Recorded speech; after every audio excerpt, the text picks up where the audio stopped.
Hello friends, welcome to మన diploma channel. So ఈరోజు ఈ వీడియోలో ఆర్సిఎస్ నుంచి వర్కింగ్ స్ట్రెస్ మెథడ్. సో ఈ ఫస్ట్ చాప్టర్లో మనకి టోటల్ 13 మార్క్స్ స్కోర్ చేసే అవకాశం ఉంటుంది. అండ్ దాంట్లో 1 SA type question and 1 short question. So before going to the subject, so working stress method ఏంటి అని తెలుసుకునే ముందు బీమ్లో ఏమేమి ఉంటాయి అనేది చూద్దాం. So a beam consists of breadth B and overall depth capital D and the effective depth. So ఈ ఎఫెక్టివ్ డెప్త్ అని ఎందుకు అంటున్నామంటే, ఈ ఎఫెక్టివ్ డెప్త్ అనేది ఎక్కడి నుంచి మనం కన్సిడర్ చేస్తామంటే, సెంటర్ ఈ రెయిన్ఫోర్స్మెంట్ మనం ప్రొవైడ్ చేసిన ఆ బార్స్ సెంటర్కి ఉంటుంది కదా, అక్కడి నుంచి రిమైనింగ్ డెప్త్ని ఎఫెక్టివ్ డెప్త్ అంటాం. సో రిమైనింగ్ ఈ బార్స్ సెంటర్ నుంచి రిమైనింగ్ ఉండేదాన్ని ఎఫెక్టివ్ కవర్ అంటాం. సో ఏఎస్టీ ప్రొవైడెడ్, మనం ఎంత రెయిన్ఫోర్స్మెంట్ని ప్రొవైడ్ చేస్తున్నాం అనేదాన్ని ఏఎస్టీ అంటాం. అండ్ ప్రతి బీమ్కి న్యూట్రల్ యాక్సిస్ పాస్ అవుతూ ఉంటుంది. సో ఈ న్యూట్రల్ యాక్సిస్లో 2 టైప్స్ ఆఫ్ న్యూట్రల్ యాక్సిస్ ఉంటాయి. ఒకటి actual depth of neutral axis, ఇంకొకటి critical depth of neutral axis. ఇది వర్కింగ్ స్ట్రెస్ మెథడ్లో. సో మనం ఒక ఎస్ఏ టైప్ క్వశ్చన్ అటెంప్ట్ చేస్తున్నాము అంటే, దానికి ముందుగా ఎస్ఏ టైప్ క్వశ్చన్ స్టార్టింగ్లో గివెన్ డేటా రాసిన తర్వాత మనం 4 కోఎఫిషియన్స్ కనుక్కోవాల్సి ఉంటుంది. సో ఆ 4 కోఎఫిషియన్స్లో ఫస్ట్ది modular ratio. So m is equal to modular ratio. Modular ratio is denoted by small m and m is equal to 280 by 3 sigma CBC. So then k is another constant coefficient that is equal to 1 by 1 plus sigma st divided by m into sigma CBC. Then j is equal to 1 minus k by 3 and q sigma CBC by 2 j into k.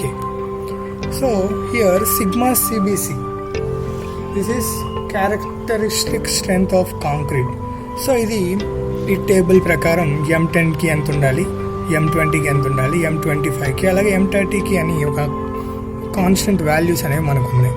So for M20 grade concrete sigma CBC is equal to 7. For sigma ST characteristic strength of steel అనేది 230 తీసుకుంటాం for Fe415 steel. Next neutral axis 2 types అని చెప్పాను. ఒకటి critical neutral axis, critical depth of neutral axis, ఇంకొకటి actual depth of neutral axis. So critical depth of neutral యాక్సిస్కి formula ఏంటి, దాన్ని denote చేయడం ఎన్సీతో డినోట్ చేస్తాం. NC is equal to K into D. D is the effective depth. Then NA, that is actual depth of neutral axis. So for finding actual depth of neutral axis కనుక్కోవడానికి మనం ఏం చేయాలంటే, both కంప్రెషన్ని అలాగే టెన్షన్ని equate చేయాల్సి ఉంటుంది. So that is equal to formula ఏంటంటే bn²/2 is equal to m into AST into D minus m into AST into n. So దీన్ని simplify చేస్తే m into AST into D minus n. So ఈ formula ప్రకారం మనకి NA value అనేది తెలుస్తుంది. So తర్వాత important ఏంటంటే లీవర్ ఆర్మ్. ఈ లీవర్ ఆర్మ్ అనేది మీరు కనుక బీమ్ చూస్తే, బీమ్కి స్ట్రెస్ స్ట్రెయిన్ డయాగ్రామ్ అనేది ఇలా వస్తుంది. So in this direction the compression acts, in this direction the tension acts. So same here the compression acts at a depth of n/3. So compression అనేది ఎంత డెప్త్లో act అవుతుందంటే n/3 అనే డెప్త్లో act అవుతుంది. So ఈ డెప్త్ని n/3 అంటాం. So తర్వాత ఈ n/3 కంటే కింద ఉన్న మిగతా డెప్త్ని అంతా ఏమంటామంటే లీవర్ ఆర్మ్ అంటాం. ఓకేనా. సో ఇక్కడ కంప్రెషన్ జోన్లో యాక్ట్ అయ్యే ఫోర్స్ని సిగ్మా CBC డినోట్ చేస్తాం. అలాగే టెన్షన్లో ఎంత ఉంటుందంటే sigma ST/m.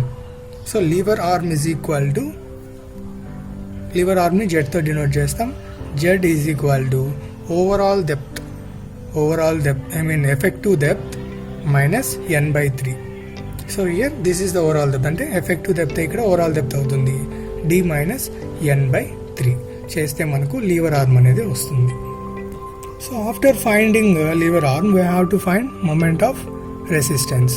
So moment of resistance కనుక్కునే కంటే ముందు మనం ఒక సెక్షన్ బ్యాలెన్స్డ్ సెక్షనా లేదా అండర్ రెయిన్ఫోర్స్డ్ సెక్షనా లేక ఓవర్ రెయిన్ఫోర్స్డ్ సెక్షన్ అనేది కనుక్కోవాలి. సో ఈ 3 ఎలా కనుక్కుంటాము అంటే, by comparing both actual depth of neutral axis and critical depth of neutral axis.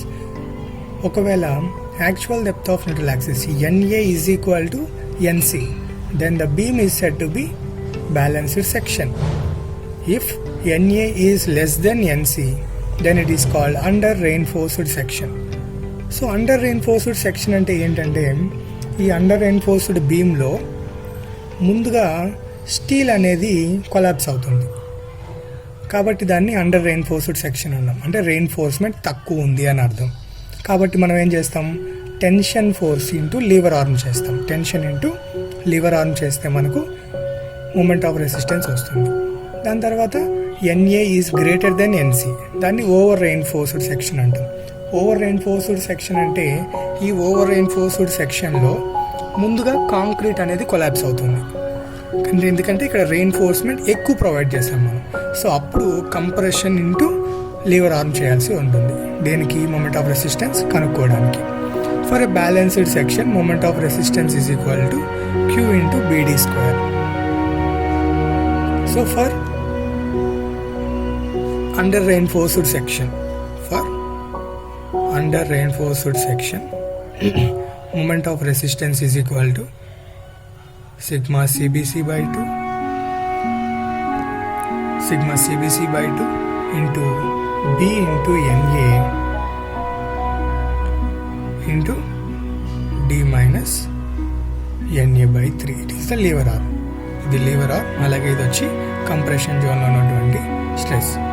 So ఇప్పుడు ఇది అండర్ రెయిన్ఫోర్స్డ్ సెక్షన్కి.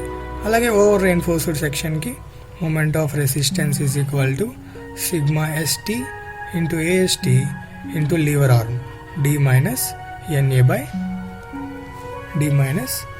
By 3.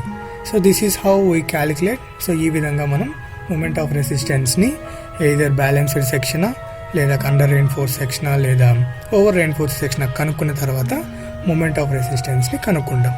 So moment of resistance కనుక్కున్న తర్వాత there is another important component, that is critical percentage of steel. So P percentage of steel is equal to 100 sigma CBC into K divided by 2 sigma ST. So it is rare కేసెస్లో ఇది కనుక్కోమని చెప్తారు. Okay, let us take a problem. So here the beam is breadth of 230 and it has reinforcement 4 dia bars, 4 numbers of 16 dia and effective cover 50 and overall depth 500. It is subjected to a span of 5 meters simply supported beam. So దీన్ని M20 Fe415 ఇచ్చారు. ఇప్పుడు effective depth కనుక్కుందాం first. So effective depth is equal to overall depth minus effective cover చేస్తే మనకు effective depth అనేది వస్తుంది. D is equal to 500 minus 50, that is 450 mm. So for M20 grade of concrete sigma CBC is equal to 7 Nm/mm². So for Fe415 steel sigma ST is equal to 230 Nm/mm². So here we get AST 4 numbers of 16 dia.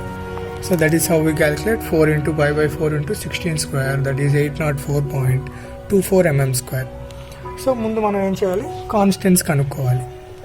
First M modular ratio M is equal to 280 by 3 sigma CBC, that is equal to 280 by 3 into 7, 13.33. So next if వాళ్ళ క్వశ్చన్లో కనుక K value, J value, Q value కనుక్కోమని అడగలేదు అంటే so మనకు K value అవసరం అవుతుంది. ఎందుకంటే NC కనుక్కోవాలి. ఇప్పుడు critical depth of neutral axis కనుక్కోవాలి అంటే మనకు K వాల్యూ కావాలి. So we need to find K value, that is 1/1 plus sigma ST by M sigma CBC. So చేస్తే ఎంత వస్తుంది, 0.289 వస్తుంది. సో తర్వాత NC కనుక్కోవాలి. NC is equal to K into D depth, effective depth. K ఎంత 0.289 into effective depth 450. So next actual depth of neutral axis. So BN square BNA square by 2 and M into AST into D minus NA. So మనకు వచ్చిన వాల్యూస్ని వాటిలో substitute చేస్తే actual depth of neutral axis 163 mm వస్తుంది. So comparing both critical depth of neutral axis and actual depth of neutral axis, ఎన్ఏని ఎన్సీని compare చేస్తే NA is greater than NC. So from this we can understand it is a over reinforced section. So NA అనేది NC కంటే ఎక్కువ ఉంది కాబట్టి ఇక్కడ steel అనేది మనం ఎక్కువ ప్రొవైడ్ చేసాం. So it is a over reinforced section. So దీనికి మూమెంట్ ఆఫ్ రెసిస్టెన్స్ ఏమవుతుంది, కంప్రెషన్ ఇంటూ లీవర్ ఆర్మ్ అవుతుంది. So sigma CBC by 2 into ఈ into NA into lever arm d minus NA by 3. So from that we can get moment of resistance is equal to 52 kilonewton per meter. So the question is, వాళ్ళు ఏం అడిగారు క్వశ్చన్లో, a beam carries a simply supported beam of span 5 meters. So మనం UDL కనుక్కోవాలి ఇప్పుడు. So UDL ఎలా కనుక్కోవాలి, ఇప్పుడు maximum bending moment is equal to WL²/8. So from this we can get 25W/8. So the span is 5 square. Span is 5 meters, W into L²/8. So equating both bending moment and moment of resistance, we can get the load. So ఈ విధంగా మనం లోడ్ని కనుక్కుంటాం. So ఒక SA type of ప్రాబ్లంలో ఈ విధంగా వస్తుంది. లేదు ఒకవేళ డిజైన్ చేయమన్నారు అనుకో, సేమ్ ఇదే ప్రాసెస్ కంటిన్యూ అవుతుంది. కాకపోతే మనం డిజైన్ చేసేటప్పుడు మనకి M20 grade grade of concrete ఇస్తారు, అలాగే గ్రేడ్ ఆఫ్ స్టీల్ ఇస్తారు. So we need to assume the breadth B is equal to 230 or 300 mm అనేది మనం అజ్యూమ్ చేసుకుంటాం. సేమ్ రిమైనింగ్ ప్రాసెస్ అంతా కూడా ఈ విధంగానే రన్ అవుతుంది. ఫర్ షార్ట్ క్వశ్చన్స్కి అయితే సో ఫస్ట్ వచ్చి assumptions made for working stress method అని అడుగుతారు. లేదంటే కే వాల్యూ కానీ జే వాల్యూ ఈ కోఎఫిషియన్స్ ఏవైతే ఉన్నాయో అవి కనుక్కోమని అడుగుతారు. సో ఇంకొకటి ఎన్ఏ ఆర్ ఎన్సీ కనుక్కోమని ఒక ప్రాబ్లం ఇస్తారు. ఈ విధంగా షార్ట్ క్వశ్చన్స్ కూడా అడిగే అవకాశం ఉంటుంది.